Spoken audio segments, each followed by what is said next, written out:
For this problem, we're going to find the composition of two functions, and then evaluate a composition at a given value.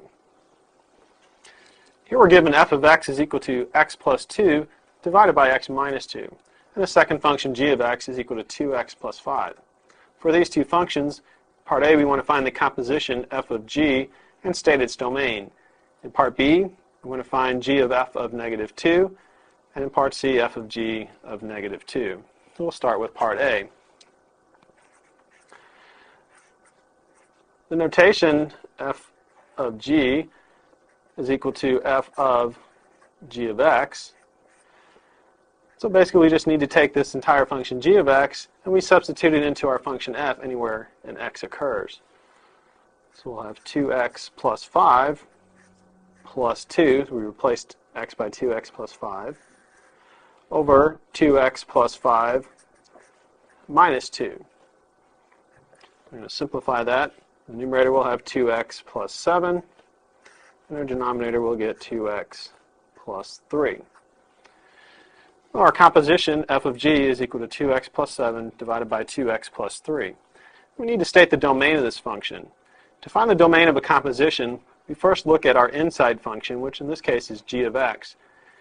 G of x is a linear function. It's defined for all real numbers, so we have no restricted values so far. The next thing we need to do is look at our composition itself. Look at any values which we need to exclude from this composition. If we look at this, we're going to divide by 2x plus 3, and we can't divide by 0, so we need to exclude any values which make this denominator equal to 0. If we set 2x plus 3 equal to 0 and solve that, we'll get that x is equal to negative 3 halves. And so the domain of our function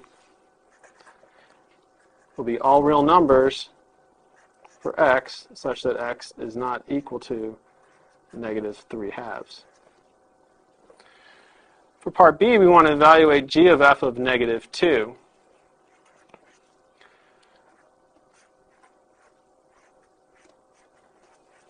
This is equivalent to finding g of f of negative 2.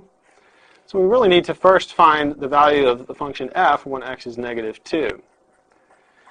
If we come up to our function f and put in negative 2, negative 2 plus 2, that's 0. Negative 2 minus 2 is negative 4, and 0 over negative 4 is 0.